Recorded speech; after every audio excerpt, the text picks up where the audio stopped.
I feel like I was like caught. I don't know. It's always kind of embarrassing to admit that you want to do these kinds of things. For me, when I was like a kid, I wanted to be an actress. That was like my fantasy. And I never told anybody because I was so embarrassed. And maybe this is all because I couldn't tell anybody that. I know, it's embarrassing. All of like pursuing this career in any way at all is the most embarrassing thing you can do until you're good at it. Until you get somewhere, then it's like the coolest thing. But like you have to like be a Yeah. loser for 20 years first.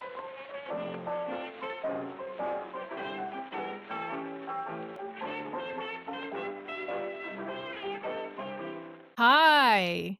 Welcome to The Girlfriend, the Sex Object, the Nag, the podcast. I am Maria Shehata. I'm a comedian living in London. And I'm Cat Rhinehart. I'm a writer, director, mom of 2 living in Los Angeles. And this is a podcast where we take a look at our favorite movies and scrutinize the writing for the female characters. Sometimes we're pleasantly surprised. Sometimes we are, yeah. And sometimes it's like a wonder we're so well adjusted considering all the movies we came up with, where the women were 2D to say the least. Are we well adjusted?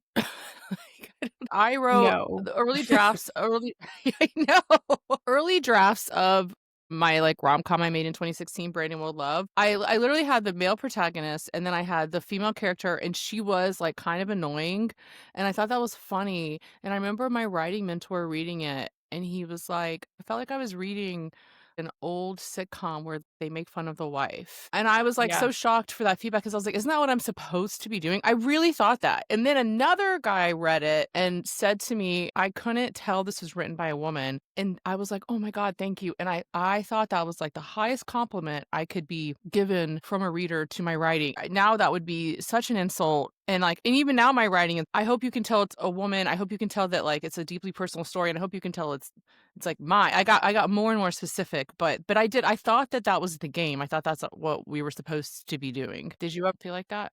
Well, and stand up all the time because it's like, I came up Right. like watching stand up in the 90s and early 2000s. And like when I worked at a comedy club, just talking to people about stand up all the time, the big thing was like, oh, female comedians just talk about their periods. So you start stand up and you go, no one can know I'm female. you know, Right. no one can know. It's like hide your boobs. Hide your So boobs. They'll come up to you afterwards, like guys, and be like, "You were pretty funny for a girl." girls would say that too.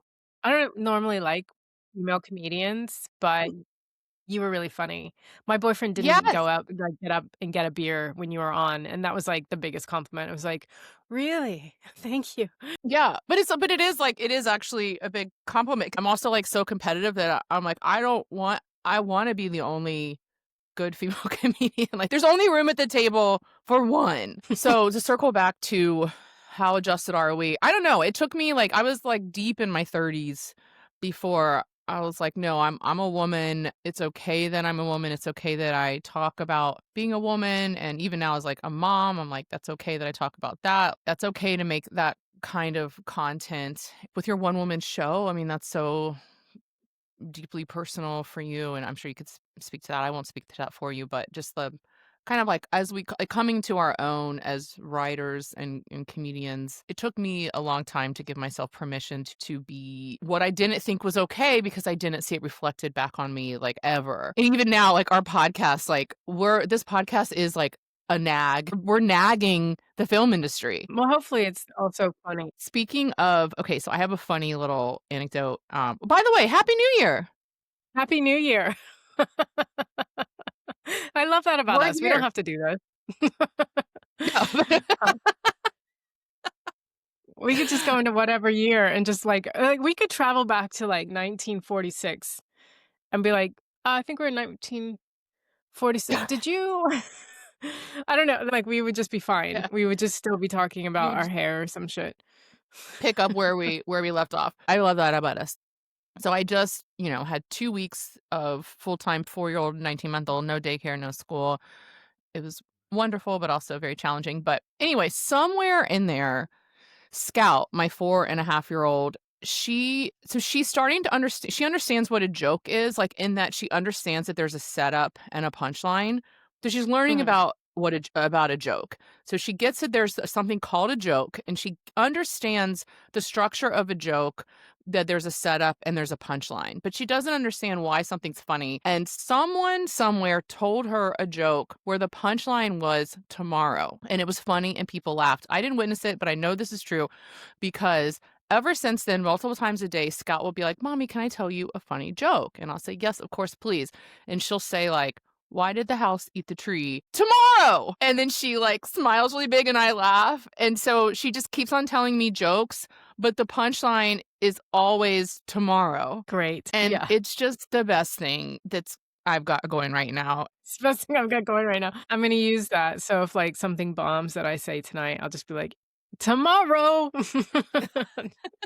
Just know that you have a 4.5-year-old laughing It's good very hard. rhythm. She's got the timing down, like, it's just, content. It'll come. It'll come. It's so great. Tomorrow. Like, I love it. it's just, and then I'm reinforcing it too because then I laugh. So, Yeah, she's like, "I am but killing." I'm like, killing, "That's an easy killing. audience." I'll tell her a joke on Marco Polo, and the punchline will be tomorrow. We'll see if she likes it. A really good idea. Maybe actually even better if it like there was a joke, but no pressure. You mean a joke where tomorrow as the punchline makes sense? Yes, yes. But I don't think that matters for I know, her. because I could be like, "What did yesterday say to today?" Tomorrow! You laugh. I You are I an easy audience. I honestly love it. Like you and drunk people. Why are we not writing more jokes with the punchline first and then like reverse engineering? I don't know, I think it's a completely legitimate way to write material. I think a lot of people do, especially people who tell puns, which is why I don't respect them. I kind of respect it because it's like thinking on your feet. I would come up with a pun Well, that's very the much thing about later. puns. Timing is everything. If I'm just in conversation with you and then, like, you come up with a pun just like that, and that I'm like, "Okay, funny." I love it, because me and Riley will go back and forth and just have, Mhm. just like a pun off, and that's fun because it's just Yeah. off the top of our head. But if I came to her, like, 3 days later and was like, "That thing you said, I have a pun for it." Like, ew. Nobody wants That would be that. me. Well, I would think of the pun later, like in the car, and probably have to like pull over to not crash my car and text you the pun, and you'd be like, "What?" Like, okay. Anyway, I don't even know what movie you're doing. I think it's gonna be fun. I believe you like this movie. I watched it the other day. I rewatched it. I watched it over lockdown. I'm doing the movie Moonstruck. I actually have not seen this movie. I just know of the Oh, famous scene where he says, "I love you," and she slaps him and says, "Snap out of it." she slaps him twice. That's what's Oh, so beautiful about it. She slaps him. They look at each other for a beat. She thinks, I haven't gotten through. And so she slaps him again and then says, snap out of it. amazing. It's so good. That's like the best response to "I love you" in cinema since Gone with the Wind. Sorry, just to refresh my memory because definitely I watched 4 hours of Gone with the Wind. What was that scenario? At the end of Gone with the Wind, spoiler alert, I think that movie's 100 years old though, so hopefully that's okay to spoil. Scarlett says to Rhett, "I love you." Or I might be getting that a little wrong, but she basically says, "I love you," and he says, "Frankly, my dear, I don't give a damn." Oh, right. Yes. My grandfather, this is actually really fun, I think, because we would never understand that now. My grandfather told me about seeing that in the theater, and he said that when he said "damn," everyone in the theater audibly gasped because, like, you don't say that. First take of it, he said, frankly, my dear, I don't give a fuck. And then, like, the crew fell over and the director vomited and people passed out. It was a big mess. So they had to change it to damn. And that was still like, it's a bit much for us. Unheard of at that time. So Moonstruck. So I actually don't know anything about this movie other than Cher is in it. Right. Perfect. Cher is in it. And that's all you need to know. That's why this movie is fantastic. She's awesome. She's an icon. I love her. Okay. Love So Cher. it's from 1987. Cher is a widow and she's a bookkeeper. And essentially has her life together-ish, you know what I mean? Like, How old is she? I think, like, 37, 38. 37, 38. She's a widow. Yeah. Does she have any children? No kids.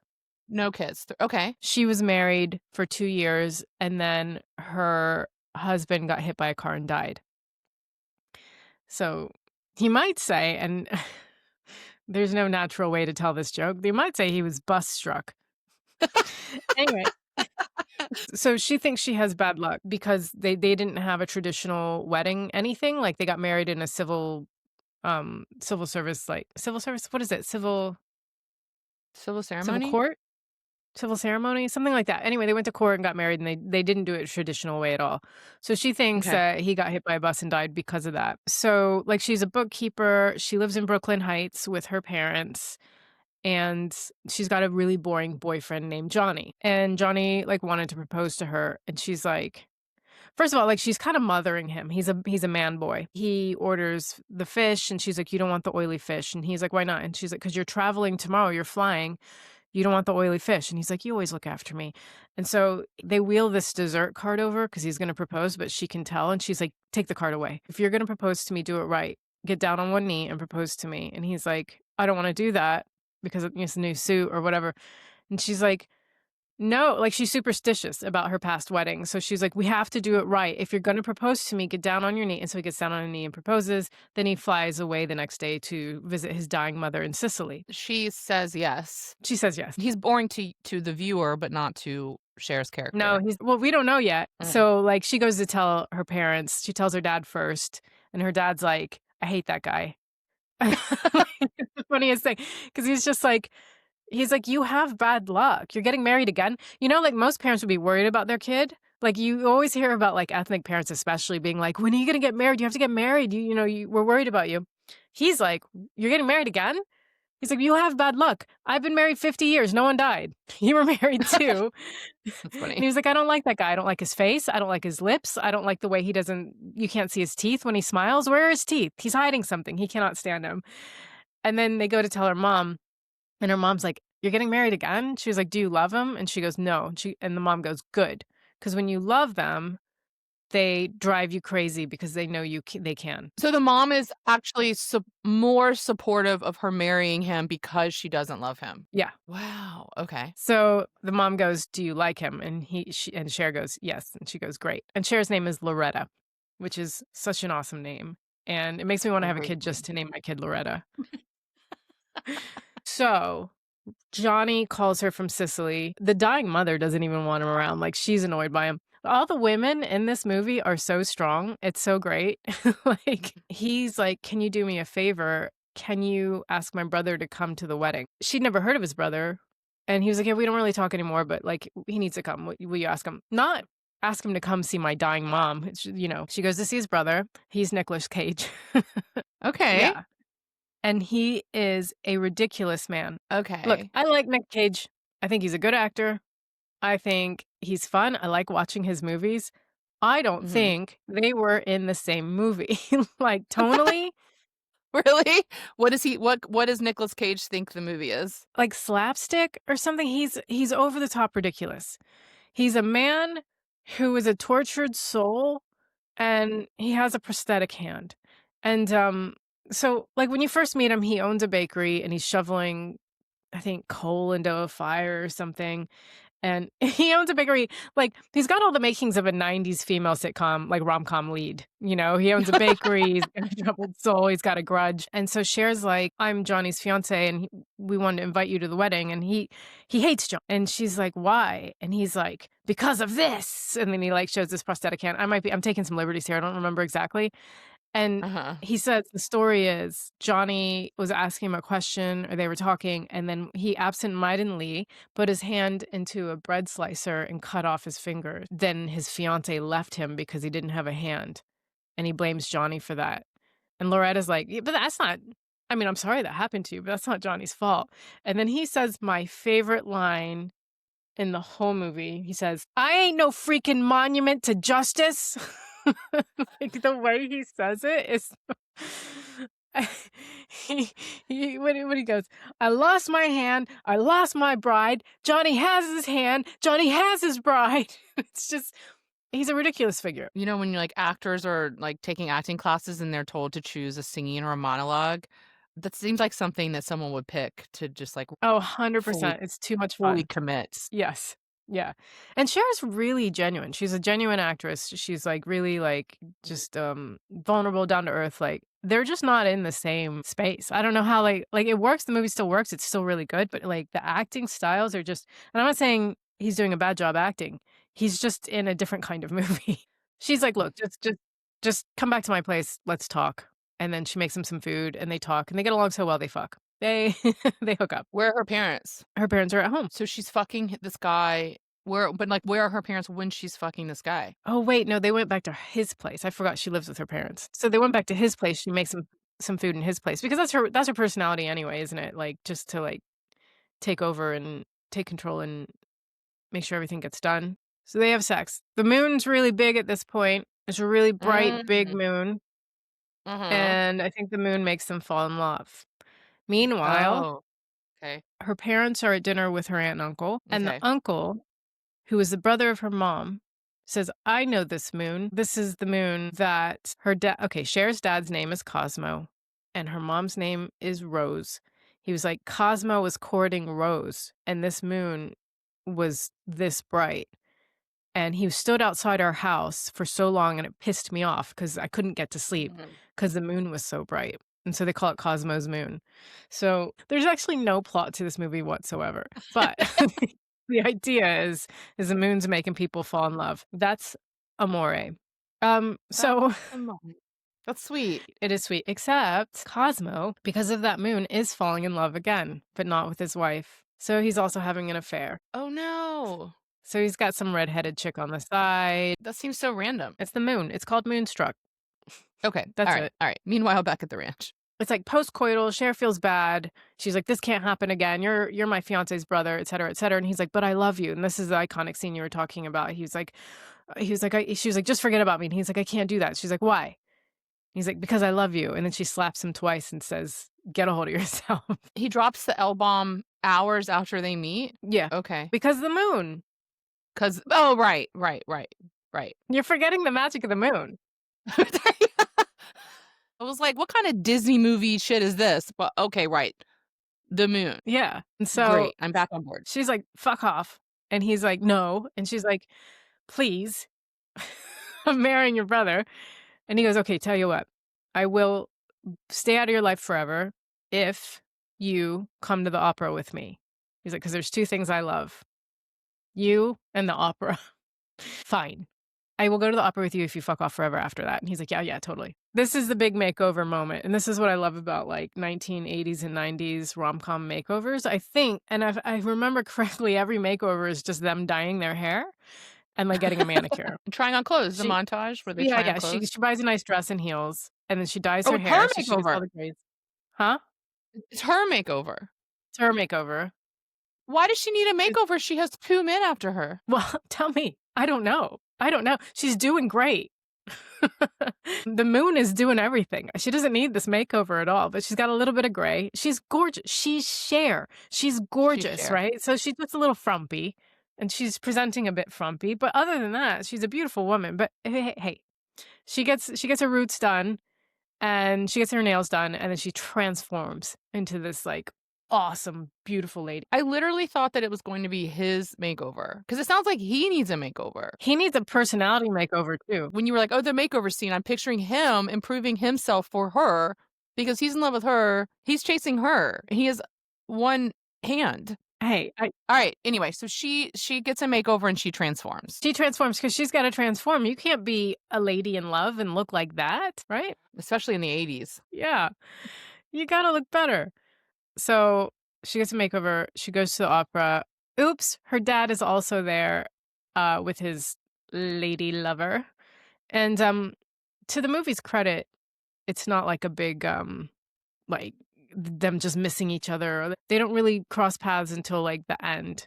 And then she's like, "What the fuck?" Meanwhile, her mom has a feeling that the dad is cheating because she sees the moon and she knows how strong the moon's power is, and so none of this is explicit. Like, this is, like, you just kinda have to, like, put all this onto the movie, which I have. No, don't you worry, I did. But, like, so, but she does say, like, I have a feeling he's cheating on me or whatever, and he was, and, She that says all that ends to up who? being To her daughter? to her daughter. So they're close like that. It's a close-knit family. There aren't really any outside friends, but the family's close. Also, the mom goes out to dinner alone while the dad's at the opera, and she meets John Mahoney. Do you remember the guy from Frasier, the dad from Frasier? Yes, yes, yes, yes. Yeah. That's So his John character, Mahoney. he's like he dates younger women, and he's always getting water thrown in his face because he's like an asshole guy. But they have dinner together, and, he kinda comes on to her, and she's like, "I'm too old for you," but he's like, "Can I walk you home?" And she's like, "Sure." And they have a connection, and he's like, "I'm really cold." And she's like, "Okay, we'll go home." And he's like, "Well, it's just so cold." And she's like, "I can't invite you up. I'm married." And he's like, "But I'm really cold." And she's like, "Good night." The women in this, they're just amazing. So, like, he fucks off, and I think it's just to show that she could still pull if she wanted to. That's nice, that's validating. Yeah. Yeah, don't worry, you're still attractive to men, so you can live. Meanwhile, Johnny's back early from Sicily, and Cher is, like, sleeping with Nick Cage again, and then the dad's like, "I don't know where she is," and he's like, "But it's late," and the dad's like, "I don't know where she is. You wanna stay and, like, wait for her or leave or whatever?" And so he stays for a while, and then he leaves, and so the next morning is a big morning where it all comes together. So Cher is comes home, she talks to her mom, her dad, and Cher have breakfast.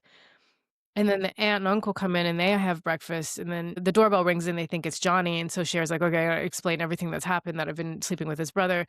And it's not Johnny, it's Ronnie. Did I mention that Nick Cage's name is Ronnie? So it's Johnny and Ronnie. Johnny and Ronnie. Oh Yeah, my so god. Ronnie's there and he's like, "I'm here to tell you I love you. I wanna marry you. I'm telling your family I wanna marry you." And the family's just like, "What the fuck's going on?" And she's like, "Okay, but, like, I'm gonna I've gotta break up with your brother, and he's gonna be here any minute." Then Johnny oh, no, first of all, the mom goes, "Cosmo, I know you're seeing someone, and I want you to stop seeing her." And he stands up, and he slams the table, and he goes, "Okay." Wow, and that's the end of that storyline? That's how that resolves. She said, "Don't, no more," and he goes, "Alright, yep, fair." And that's it. Stop. Okay. That's a couple that's been married for a really long time. Yeah. No energy to deal with that beyond that. Then Johnny comes. Then Cher, like, Loretta is about to, like, tell him he breaks off the wedding instead of her. He goes, "I can't marry you because my mom's okay now, and if we get married, she'll die." So now he's superstitious. Yeah, apparently it's a very super I wonder if Italians are all superstitious, or if it's just a Brooklyn Italian thing, or if it was just this movie, I don't know. Mm. And so she's like, "Wait, you're breaking up with me?" And he's like, "Yeah," and then so she throws the ring at him. And then Nick Cage goes, can I see that ring?" And then he proposes. Really? Yeah. He takes And then he proposes to Loretta, and Loretta says yes, and then they have one big happy family picture at the end. with Johnny there too? Yeah, with Johnny. And Johnny's like, "No problem. I owe you a literal hand so you can have the ring." Yeah, he's just kinda like, "Oh, weird, but okay." It all kind of just resolves easily, which is my only issue with this movie. Otherwise, I think I love it. I love the movie so much, and I think all the Alright. female characters are strong. I would have given Loretta some other wishes. Like, she did explicitly say to Ronnie, Nick Cage, "I want to be a bride." Well, it's the actual quote. Mm. "I'm looking Sh where I have oh, to become a bride." and so she does become a bride. And she does. She gets what she wants. Everything else is basically intact. Okay, do we know okay, so writer, director, screenwriter, and then Writer separate and director, do we director know? are both men, so it's written by John Patrick Shanley, Okay. um, and directed by Norman Jewison, who also did Les Miserables, I believe. No, Fiddler on the Roof in 1967, and he did another one too, I can't remember. So 1967, he directed Fiddler on the Roof, so this guy's been around for a while 'cause it's 20 years later. Well, let me pull up my handy dandy questions for Loretta. What does she do? She's a bookkeeper. Okay, for what? Well, her aunt and uncle's business. and I don't know if she bookkeeps anyone else's business, but they have, like, a convenience store maybe? But and there's no ambition beyond that, which is No, okay, I'm just curious. No. Okay, so she's a bookkeeper. What does she want? be a bride. She wants to be a bride. Mhm. How do we feel about that? I wish that she had some other ambition, but as far as rom-coms go, and then because it was the 1980s, I like that there was no pressure from her family to get married. She wasn't feeling, like, behind in life. She was like, "I'm a bookkeeper, I'm of this age, and I'm living with my parents, and I wanna be a wife. And then I can take care of this man-child and maybe have a couple kids, and that's good enough for me." And I'm like, "You know what? That's good enough for me too. That's fine." Great. Okay. Do you feel like there was some sort of messaging behind how she needed to get her roots done? Yeah, like, if we're gonna be excited for you as a rom-com lead, like, look the part. That's what it felt like. Get your roots done. I Yeah. need to see this makeover. I'm gonna go looking for those It's so clips of the subtle. It's like she just put on some red lipstick and, like, it's like she's definitely prettier, but it's, like, not like, "What?" Like, it's just like, "Okay, she covered some grays, guys." Like, there's not a montage. not really. Okay. Does she have friends? No. She has her mom that she talks to and her aunt and uncle, but no friends. Okay. Is he good for her? He being Ronnie or Ronnie. Johnny? Ronnie. I gotta say That's a good. Ronnie because she ends up with Ronnie, right? Yes, yeah. Is he good for her? I don't know. Hard to tell. Like, again, and this is an issue we keep coming up with, it seems like the man's interest in the woman is enough, and she's like, "Oh, well, this guy's interested in me, so it's meant to be." He's a ridiculous man, like, and he's a tortured soul, and it's like, it's nice he owns a bakery, but He owns the bakery, right? He owns the bakery. yeah, Nice, but also, like, that could be a money pit. Do we know if the bakery is successful? I don't know. He What's Johnny's job? That's not clear. I Okay. think he's probably just some sort of suit. Well, I wonder if Johnny the better pick for her? Sometimes boring is stable. She didn't love him, and then, because she was struck by this movie. Okay, so she's basically under a spell. This is a Disney movie. She's like there's like the spell of the moon. She's basically a princess in a Disney movie once she gets her roots done. She's under the spell. I think I do like the messaging that, like, love is inconvenient and messy and it doesn't come at the right time, etcetera. She called him out because you know how he lost his hand and then he lost his Mhm. fiancée? She was like, "I think you lost your hand like a wolf gnawing off his paw to get out of a trap because you didn't wanna be in this relationship." And I don't know, I love Oh. that little insight. So, is he good for her? I don't know, like, once that moon wears off, once it's like a little sliver in the sky, like, is she gonna be like, "What the fuck am I doing with this guy? He's a ridiculous man." Is she gonna be telling him in 30 years, "I know you're seeing someone, stop." And he's gonna slam his prosthetic hand on the table and say, "Okay." Oh, and since he's in a slapstick comedy, his hand will fly off and then he'll say, "Okay." 'Cause he had the oily fish and it flies off. Yes. I Full I circle. think It's if all coming anyone together. cheats I think if anyone cheats, she'll cheat on him. Is she out of his league? A little bit, although he does, like, kind of cool off a little, like, towards the end, so, like, you kind of get it more, like, towards the end, Mm. and he just seems more sincere and, like, he's serious about her. Oh, is she too good for him? I don't know. I mean, I wonder if this movie's a little bit saying, like, well, like, she is almost 40. Do you know what I mean? Your non-negotiables, once you're 38, 2 hands, asking too much. Asking too much. It's really funny. Well, she is almost 40. I wonder if the character was written to be almost 40 or if in the casting process got Cher and they were like, "Fuck yeah, we have Cher. This story still will work." Or if it was like that was the point, the whole I thing. think I think they wrote her that way because if you have somebody who was married for a couple years and the husband died and she's getting on in age, then Mhm. there's a little bit more like reason why she would marry somebody that she only likes but doesn't love. But if she's Right. 28, it's just like, what are you doing? Because like you'd probably have more suitors and share Yeah. like if when you're that age, and I'm just talking about like societal shit back then. I'm not saying this is how I would think, but like you're gonna go like, well, I don't probably have many chances to get married at this point, so I'm just gonna go for this guy. Got it. Okay. I have added a question based on my name pitch that you have denied us, but that's all right because the girlfriend, the sex object, the nag is a fantastic name. Yeah. But GFSON. G What's so hard about that? GFSON. GF Easy peasy, guys. question, though, I've added a question. Did she arc? I don't think so. I think she went from being about to marry a guy who wasn't good for her to marrying a guy who was only slightly better for her, but she was in love with. On any sort of like hero's journey? I don't think so. Is she the protagonist?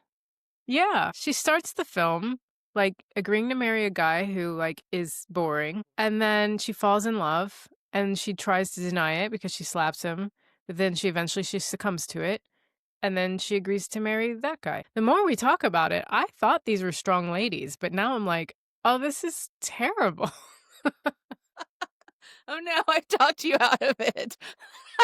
But it just goes back to like how we're just like we're not really, we just don't question anything because it's like there's a female protagonist, great, and she's Cher, great, she slaps a man, great, Yeah. but all she wants is to get married, and she doesn't arc or have any wants beyond that.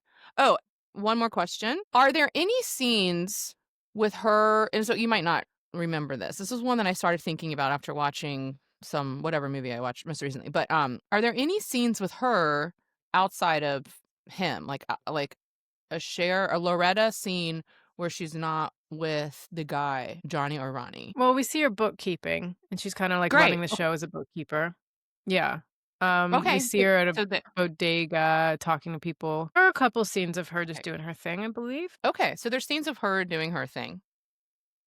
Great. And then my final question would be, can you give me a log line pitch or elevator pitch of this movie from her perspective? Although, like, this movie is from her perspective already, so there's times when that question will work better than others, but just what would you say this movie is? Cher says yes to a man and then says yes to his brother. Great. This goes full circle with our episode that I don't know when we might have to redo again that we recorded when you were here with Hannah and her sisters, where I was so annoyed that the guy kept on dating all the sisters. So this is like the inverse. The other side of that. The other Except side it's of still the woman is flattered that the guy's even interested. Because we were like, why is this girl even like Woody Allen? Like, and Woody Allen's idea of connecting is two people talking about books. And like, they did that.